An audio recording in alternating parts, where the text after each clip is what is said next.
आदाब दोस्तों, मैं हूं एम ए वाजिद। आप देख रहे हैं पैगाम टीवी। हमारे मसाइल प्रोग्राम में आज हमने मदऊ किया है जनाब शमशाद कादरी साहब को, जो एम्बा के कौमी सदर हैं, साथ ही साथ सहाफ़त में एक बड़ा नाम है, अवामी जहदकार हैं। उनसे आज हम बात करेंगे मौजूदा सियासी माहौल पर। खालिद साहब सलाम अलैकुम। वालेकुम सलाम।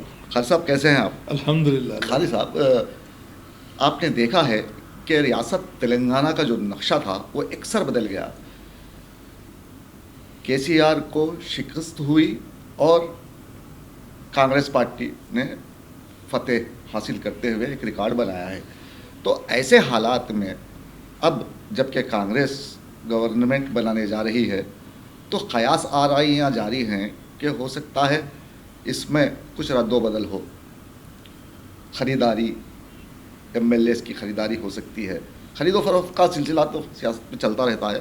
तो आप बताइए कि कांग्रेस जब जीत चुकी है तो यहाँ होने वाला क्या है, आगे क्या हो सकता है?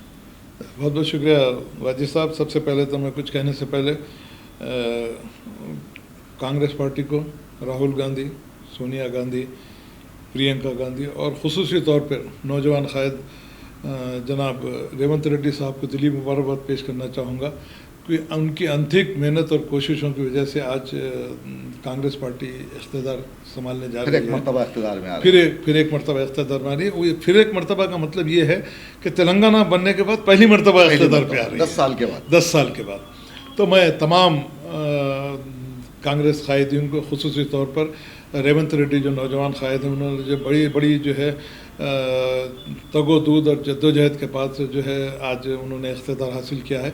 यकीन काबिल मुबारकबाद हैं तमाम कांग्रेसी कायदीन, ख़ुसूसी तौर पर राहुल गांधी नौजवान कायद, जिन्होंने ज़्यादा तवज्जो जो है तेलंगाना के जानिब दी और तेलंगाना के अवाम को तकालीफ दूर करने के लिए उन्होंने जिस तरीके से ऐलानात किए, मैं समझता हूँ कि काबिल तारीफ़ और काबिल जो है तहसीन जो है कारनामा है इन लोगों का। जी।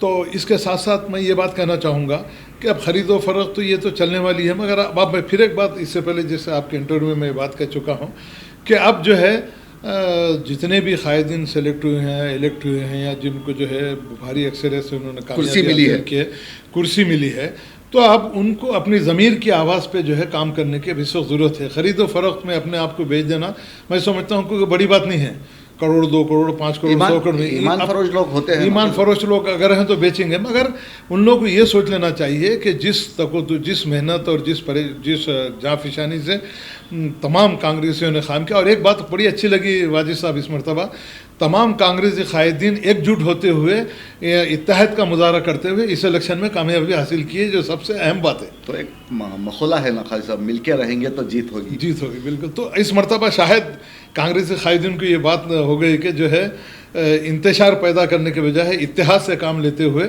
बड़ी सूझबूझ से काम किया, और एब्सोल्यूट मेजॉरिटी तो इनको आ गई है। बिल्कुल। अगर अब खरीदो फरोख्त, जादुई आंकड़ा इनके पास, जादुई आंकड़ा इनके पास है। और मैं समझता हूँ कि कुछ ऐसी इत्तलात भी हैं, कुछ आके जाने वाले हैं, अब एक दो उसका आपके हमारे CPIM का भी एक कैंडिडेट जिसकी तायद जो है कांग्रेस ने की थी, वो भी सेलेक्ट हुआ है।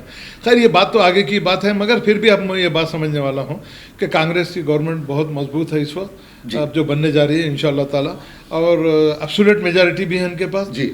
अब इसमें जो है किसी किस्म की जो है ऊंच नीच होने का सवाल नहीं है। अगर ऊंच नीच भी हो रही है तो फिर इससे बढ़ के बदबख्ती और कुछ भी नहीं हो सकती कि सियासत में इस तरीके के वाक़यात अगर पैदा होंगे तो फिर आवाम ने जिस भरोसे से, जो उम्मीद के साथ कांग्रेस को चुन के लाया। और ख़ुसूसी तौर पर एक बात कहना चाहूँगा, अक़लियतें जो पिछले 10 साल में नित नए तरीक़ों से परेशान थी, नौकरियों के लिए हो या 12% रिजर्वेशन के लिए हो, या अक़लियती फ़ाइनेंस कॉरपोरेशन का मामला हो, या उर्दू अकाडमी का मामला हो, या जितने यहाँ कॉरपोरेशन हैं, और सबसे ज़्यादा वक्फ बोर्ड, जो बदकिस्मती हमारी है, वक्फ बोर्ड की जो जायदादों को तबाह बर्बाद कर दिया गया है, जिसकी तमाम आमदनी मुसलमानों की फलाह बहबूद के लिए खर्च की जाती थी।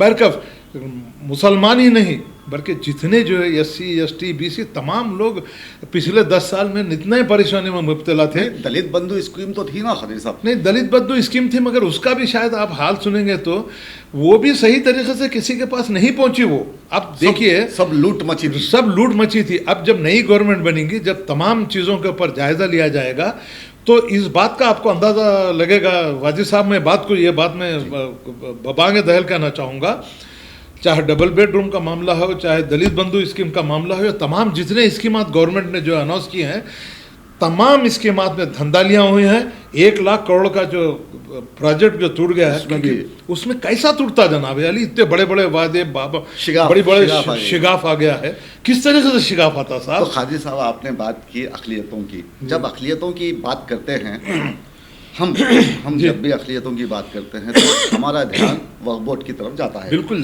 तो खादी साहब, एक ज़माने से आज़ादी मिलने के बाद से मुसलमानों को बेवकूफ़ बनाया जा रहा है। आप देख सकते हैं, सीधे सीधे आप देखिए, कौन सी हुकूमत थी जिसने वक्फ बोर्ड को बचाना चाहा, वक्फ की जायदादों को बचाना चाहा? किसी गवर्नमेंट ने नहीं चाहा। अब देखिए आप, 10 साल पहले या 15 साल पहले जब कांग्रेस की गवर्नमेंट थी तो अक़लियती बहबूद के वज़ीर शबीर अली थे। जब भी बाज़ार गर्म था रिश्वतखोरी का, बिल्कुल था, और धांधलियों का, तो ऐसे में जबकि कांग्रेस आ चुकी है, तो अब क्या शबीर अली को फिर से अक़लियती बहबूद का वज़ीर बनाया जाएगा? अगर बनाया जाता है तो फिर वही धांधलियाँ और बदनुआनियाँ उरूज पर हो जाएंगी। तो ऐसे हालात में कांग्रेस को करना क्या चाहिए? देखिए, सबसे पहले वाजिद साहब, आपने जो बात कही, आज़ादी से आज तक हुकूमत नहीं, कांग्रेस नहीं, आज़ादी से आज तक जो भी मुसलमानों का इस्तेहसाल किया गया है, जिस तरीके से मुसलमानों को जो है झूठे वादे करके बहलाया गया है, इसी तरीके से अगर इस हुकूमत में भी इसी क़िस्म के इक़दाम अगर होंगे तो मैं समझता हूँ कि फिर जो आवाम ने आपको जिस उम्मीद और जिस आस के साथ आपको इख्तियार सौंपा है, फिर इसका कोई मतलब बाकी नहीं रह जाएगा, ख़ुसूसी तौर पर अक़लियतों के। और इसमें एक ख़ास बात आपसे ये कहना चाहूँगा, चाहे मोहम्मद अली शब्बीर हो या किसी अच्छी काबिल शख्सियत को जो है मिनिस्ट्री देते हुए, जो वाक़ई आवाम की फ़लाह बहबूद, अक़लियतों को फ़लाह बहबूद का काम करते हुए ज़्यादा से ज़्यादा अक़लियतों को फ़ायदा पहुँचाने के लिए किसी ऐसी मौजूद शख्सियत को ढूंढ के उसको चाहे बाद में इलेक्शन में उसको जिता के उसको कर सकते हैं। मगर जिस तरीके से मोहम्मद अली शब्बीर के ज़माने में वक्फ की जायदादों का सिर्फ एक 4% का ढंढोरा पीटने से नहीं चलता। हैदराबाद से निज़ामाबाद तक उनकी शख्सियत जो इतना मशहूर है, ये इन अफराद ने इतना लूटा है कि अब कहने के लिए कुछ बचा नहीं। कहने एक ही बात मैं कहना चाह रहा हूँ, वार्निंग जी, ये उनको इंतबा है, चाहे रेवंत रेड्डी चीफ मिनिस्टर बनो या कोई और दूसरा जो है उम्मीदवार जो है कायद जो है चीफ मिनिस्टर तेलंगाना बने।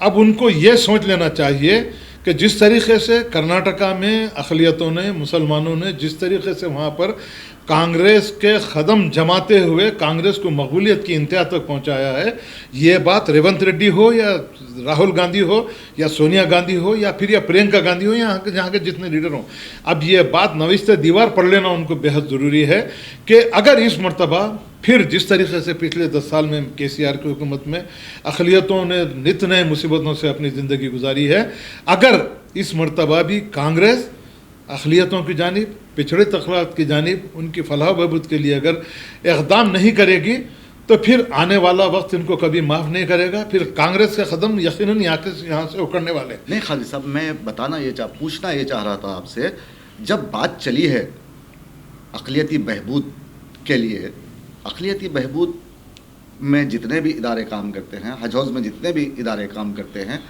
4-5 इदारे, इनका अखलाक़ी फ़र्ज़ था कि ये लोग हुकूमत बदलने के बाद इस्तीफ़ा दे देते। अभी तक वो लोग कुर्सियों पर विराजमान हैं, वो चाहते हैं कि यहाँ से हटे ही नहीं।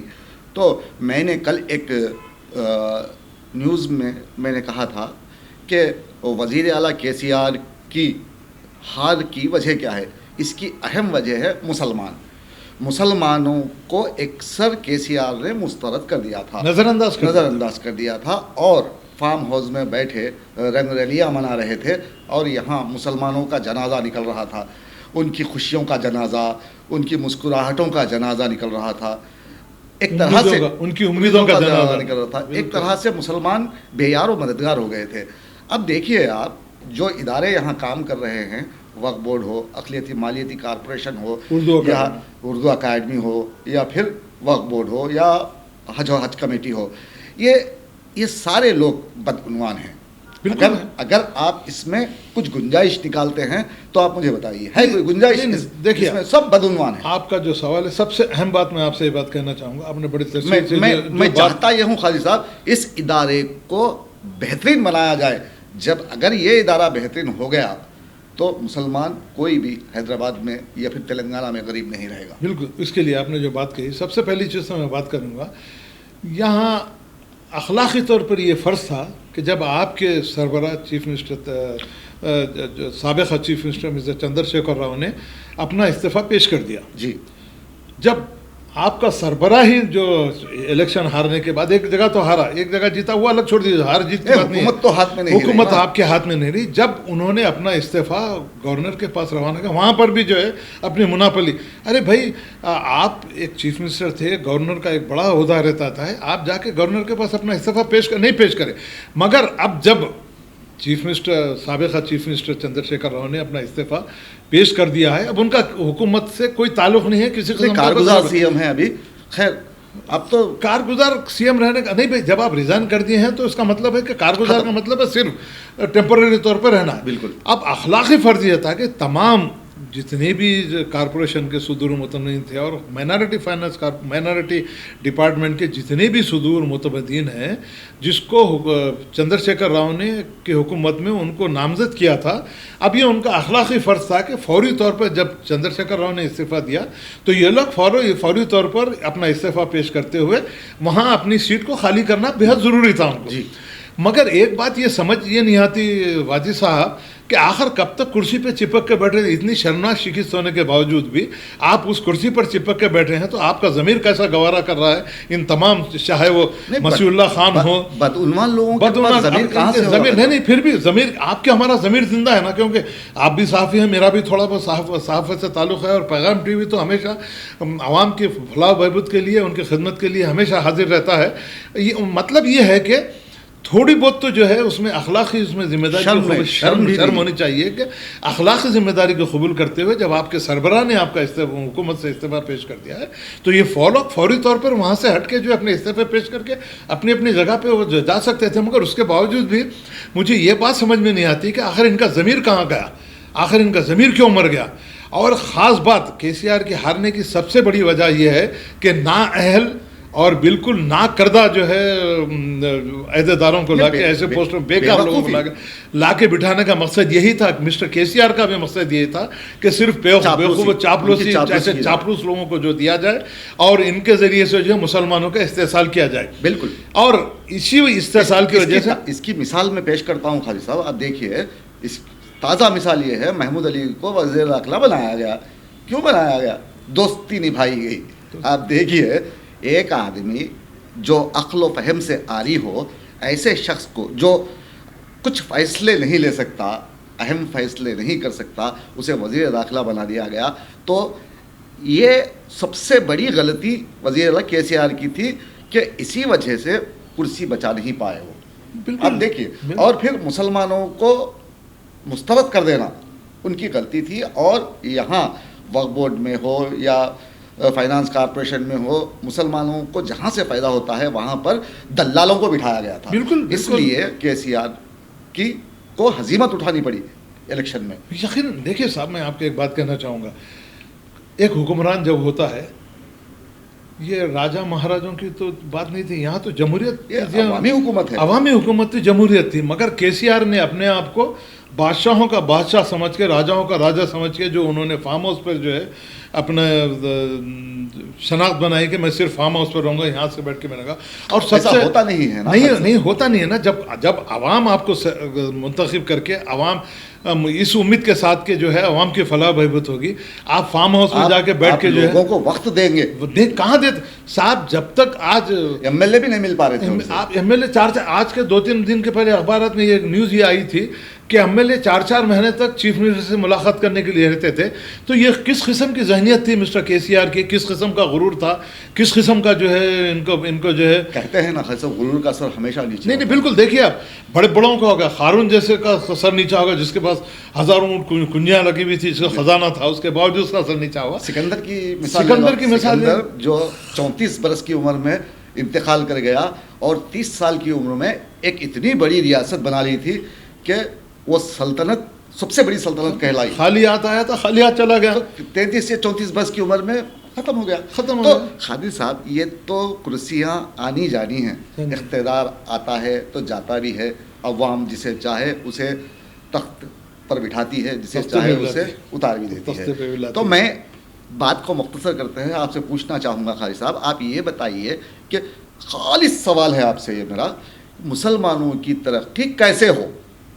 अब आप रेवंत रेड्डी को यह मशवरा दीजिए कि किन तजुर्बेकार लोगों को बुलाते हुए वो फैसला लें और उनसे बात करें, और किसे बिठाना है किसे नहीं बिठाना है, दागदार आदमी को बिठाना है या सफ़ेद पोश आदमी को बिठाना है, अच्छे आदमी को बिठाना है, बुरे आदमी को बिठाना है, इसका लाहिया अमल कैसे तैयार किया जाता है और आप इसमें उनकी क्या मदद कर सकते हैं, ये बताइए। सबसे पहली चीज़, एक समाजी जहदकार होने के नाते और आवाम के दरमियान हमेशा मैं रहता हूँ, और जब मैं आवाम के हालात या उनके परेशानियाँ देखता हूँ तो एक अजीब किस्म का एक दर्द महसूस होता है वाजिद साहब, होता है ना कि जिसको जो है जिस आस और उम्मीद के साथ हम जिसको कुर्सी पे बिठाते हैं और जो वादे हुकूमत की जानिब से किए जाते हैं, मिस्टर चंद्रशेखर राव ने जिस तरीके से वादे किए थे, मगर उसमें से किसी किस्म के कोई वादे तो पूरे नहीं हुए, और सबसे ज़्यादा इसमें जो नुकसान हुआ है मुसलमानों का, अक़लियतों का इसमें नुकसान हुआ है।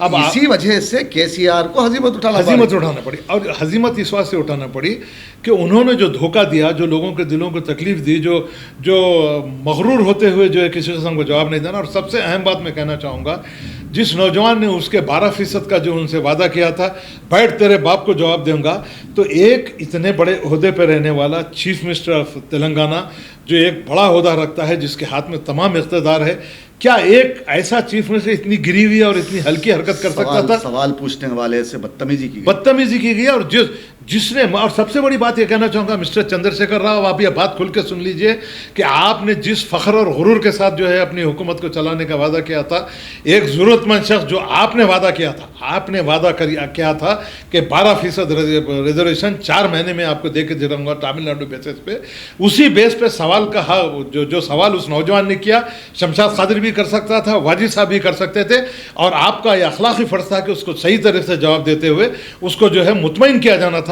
मगर आप गुरूर में इतने जो है अपने आप को आगे बढ़ा चुके थे, आप ये समझे थे कि एक आखिरी जो है सारी चीज़ें मेरी हाथ में है, मैं जो चाहे कर सकता हूँ। आज आप देखिए आपका क्या हशर हुआ है, आप जहाँ पर आसमान पे थे आपको इसी आवाम ने लाके ज़मीन पे आपको पटक दिया है।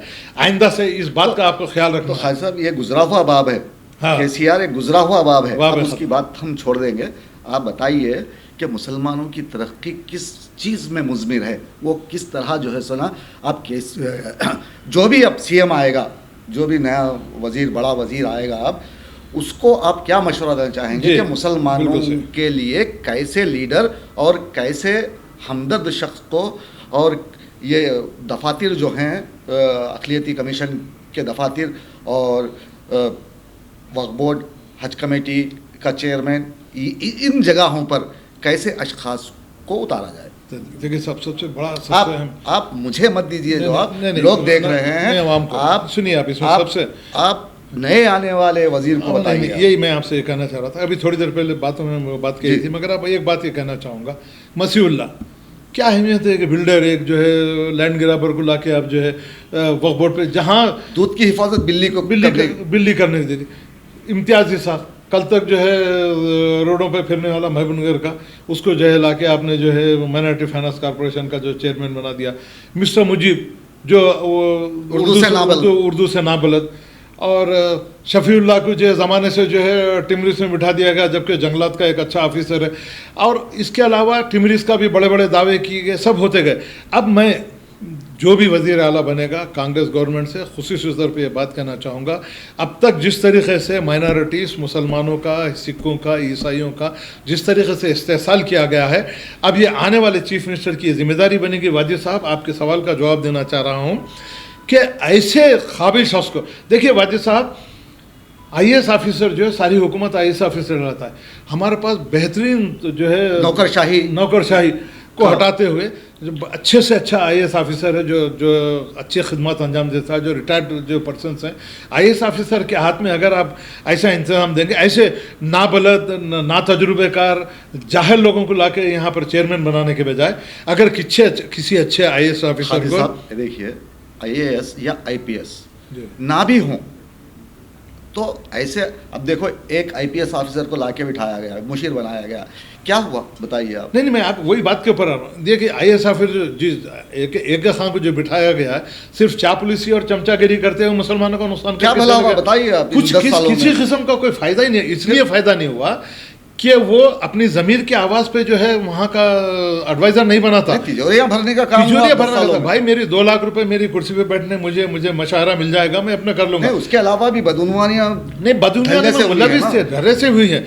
तो मैं ये कहना चाहूँगा कि अब जो भी चीफ मिनिस्टर बनेगा, कांग्रेस गवर्नमेंट बनने वाली है, मुबारकबाद देते हुए ये बात कहना चाहूँगा कि अगर वाक़ई आप मुसलमानों की फलाह बहबूद चाहते हैं, नौजवानों को नौकरियाँ देना चाहते हैं, नौजवानों को ख़र्च देना चाहते हैं, ट्रेनिंग सेंटर क़ायम करना चाहते हैं, ख़वातीन को वेकेशनल ट्रेनिंग करते हुए, सिलाई मशीनों का ट्रेनिंग करते हुए, अगर ऐसे प्रोग्रामों पर स्ट्रिक्ट अमल करते हुए तमाम नौजवानों को नौकरियों को ज़्यादा से ज़्यादा नौकरियों की तरफ राग़िब करते हुए, ज़्यादातर ट्रेनिंग देते हुए रोज़गार फराहम करने के लिए आप आगे ख़त्म बढ़ाएंगे तो मगर होगा जब ये मैं तमाम आवाम से ये बात कहना चाहूँगा कि पिछले सालों में 10 साल पहले राजू युवा किरणालू बल्कि एक प्रोग्राम था, तो उसमें बच्चों को कंप्यूटर्स की नॉलेज दी गई।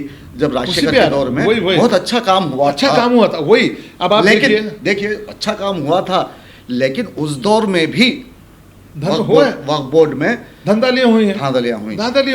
अगर इसको हटाना है तो क्या करना है नए वजीर को, आप बताइए। मैं इसमें सबसे अहम बात ये कहना चाहूँगा कि अगर वाकई मुसलमानों की फलाह बहबूद चाहते हैं, वक्फ बोर्ड का जो मामला है, माइनॉरिटी वेलफेयर डिपार्टमेंट का जो मामला है, अगर चाहते हैं जो भी मिनिस्टर बनेगा, जो भी चीफ मिनिस्टर बनेगा, यहाँ का जो भी सरबराह होगा, सबसे पहले हमारा एक समाजी जहदगार होने के नाते पैगाम TV की तरफ से आप तक एक पैगाम पहुंचाना चाहूँगा। ये हमारी तजावीज़ है आपके सामने।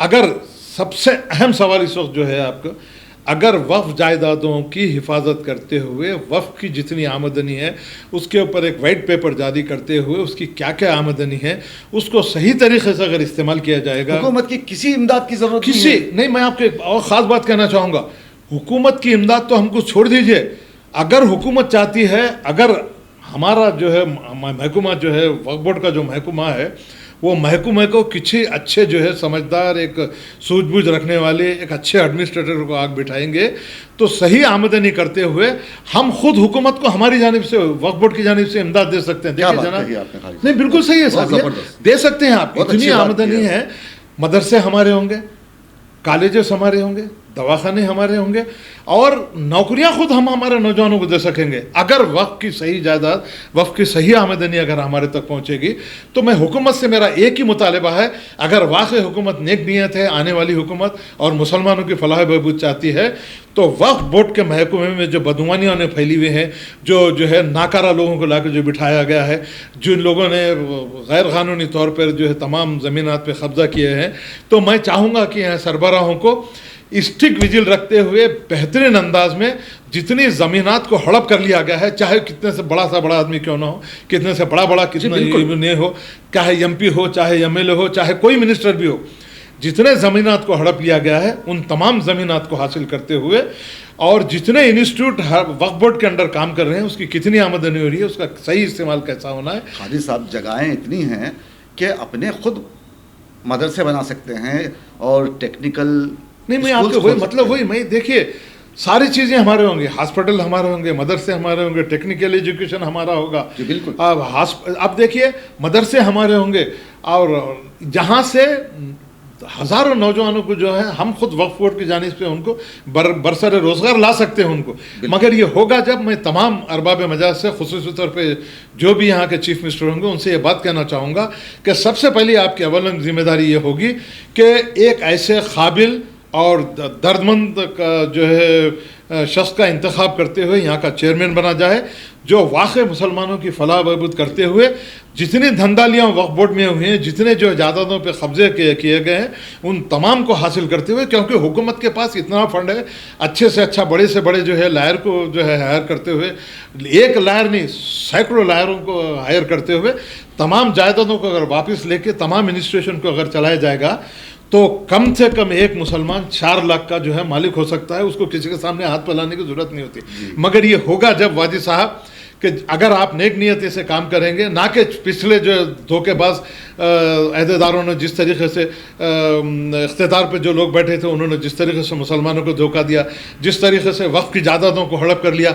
एक बात ख़ास तौर से कहना चाहूँगा, जो भी मिनिस्टर यहाँ बनेगा उनको ये बात गौर कर लेना चाहिए कि ये जो एक मरतबा वक्फ कर दी जाती है कोई जायदाद, ताक़यामत वो वक्फ रहती है, अल्लाह की ज़मीन है, अल्लाह की ज़मीन है, अल्लाह के नाम पे। और मैं ये बात कहना चाहूँगा, अगर कोई मुस्लिम वज़ीर आ रहे हैं तो अल्लाह की खुशनुदी के अल्लाह के रसूल की खुशनुदी का काम कीजिए, क्योंकि जो वक्फ की जायदाद है सिर्फ अल्लाह के नाम पे, वो पैसा कमाने की जगह नहीं कम है, पैसा कमाने की जगह नहीं है, बल्कि मुसलमानों की फलाह बहबूद के लिए काम करने की जगह है। वो जितनी भी आमदनी होगी तो मुसलमानों की फलाह बहबूद के लिए होगी। बिल्कुल खाई साहब, बहुत बहुत शुक्रिया, आपने बड़ी अच्छी बातें की।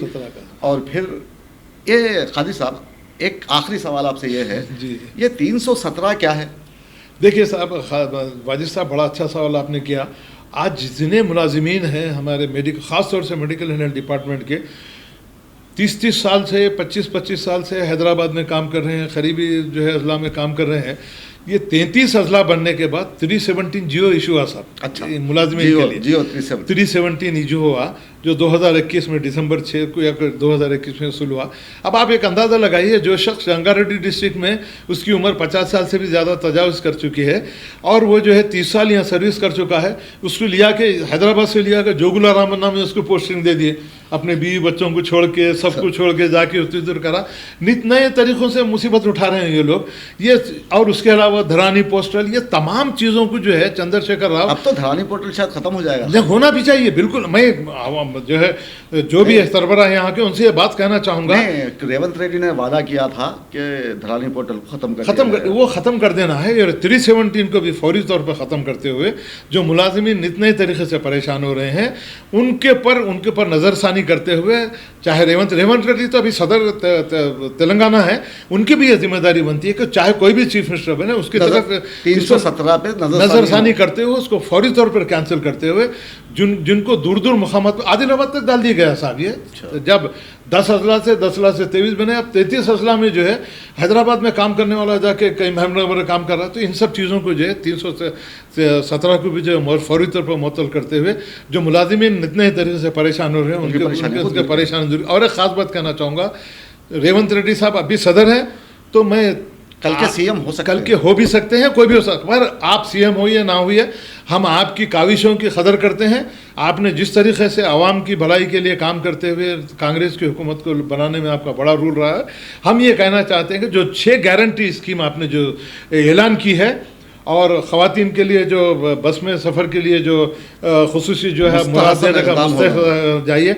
और एक बात ख़ास तौर से कहना चाहूँगा वाजिद साहब, कल ही हमारे अली भाई ने ये बात कही कि भाई सिलेंडर जो है 500 रुपये में सबको फ्री दिया जाएगा, तो मगर उसमें एक छोटी सी तहरीर कुछ ऐसी उसमें है कि जिसके पास सिलेंडर है उन्हीं को जो है 500 रुपये में दिया जाएगा।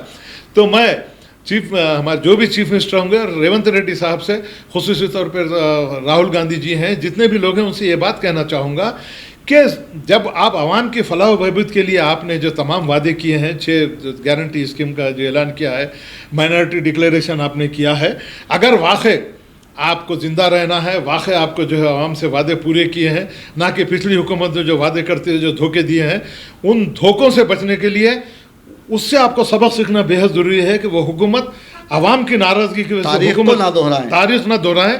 जो आवाम की नाराज़गी की वजह से जिस हुकूमत को जो है तख्ते पे ला लिया गया है, इस बात को आपको नज़र में रखना बेहद ज़रूरी है कि आने वाली आपकी हुकूमत किस तरीके से आवाम की खिदमत कर सकती है, किस तरीके से जो आपने वादे किए उसके पूरे कर सकते हैं। और ख़ुसूसी तौर पर तालीम की जानिब भी आप तवज्जो दीजिए, स्कॉलरशिप का जो मामला बंद हो गया उसके ऊपर मदद कीजिए। तालीम, सेहत, ये तो बुनियादी चीज़ें हैं जो इंसान को मिलनी चाहिए। और इसमें ख़ास तौर से 6 गारंटी, माइनॉरिटी डिक्लेरेशन, और आपने जितने वादे किए हैं, गैस सिलेंडर की जो मामला है, ये हमारी तजावीज़ है आपके सामने। आप इसको कबूल करेंगे तो यकीनन आने वाले दिनों में आपकी नेकनामी भी होगी। और जो आवाम आप पे भरोसा करके पिछली धोखाबाज हुकूमत को जो है तख्त से तख्ते पे लाया है, मुस्तरद कर दिया है, ऐसा ना हो कि फिर ये जो है तारीख ना दोहराई जाए, आवाम की नाराज़गी आपके तरफ ना हो। मगर उम्मीद इस बात की है कि आपने जिस कामयाब हुकूमत करेंगे, और कामयाब हुकूमत करते हुए आप अपने तमाम वादों को पूरा करते हुए, 6 गारंटी हो, मुस्लिम माइनॉरिटी डिक्लेरेशन हो, गैस सिलेंडर का मामला हो, या और जितने भी जो मसाइल हैं, जो मसाइल फेस कर रहे हैं, ना हमेशा कई लोग ये गलत ना समझें कि सिर्फ मुसलमानों या माइनॉरिटी की बात की जा रही है। तमाम तेलंगाना के अवाम के लिए आप पर जो भरोसा करके जो है DRS हुकूमत का जो वाश आउट किया है, इसको आप अपने नज़र में रखते हुए इस बात का आपको जो है इक़दाम करना है कि जो हुकूमत के जो पुरानी गलतियां हैं उसको ना दोहरा जाए, और आपके जो वादे हैं उसको पूरा करते हुए आप जो है इस बात का आप सबूत देंगे कि आपने जो इलेक्शन में हमसे वोट लिया है वो उस वोट के आप हकदार यकीनन हैं, और उस आपका जो हक़ है वो तमाम तेलंगाना के आवाम का था पहुँचाने की आप कोशिश करेंगे। बिल्कुल, बहुत बहुत शुक्रिया खालिद साहब। दोस्तों, खालिद साहब ने आने वाले नए वज़ीर आला को हिदायत दी है कि वो अक्ल व फ़हम से आरी शख्स को वक्फ बोर्ड में ना बिठाए, ऐसे शख्स को बिठाया जाए जो मिल्लत का दर्द रखता हो, मुसलमानों के लिए अपना दिल साफ़ रखता हो, ऐसे शख्स को वहाँ बिठाया जाए ताकि मुसलमानों की तरक्की को सही अंदाज से और भरपूर अंदाज से देखा जाए, और उनकी तरक्की में वक्फ की ज़मीनें, वक्फ की जायदाद जो है काम आए। तो आप देख रहे थे पैगाम TV। मुझे दीजिए इजाज़त। आदाब, शब बख़ैर।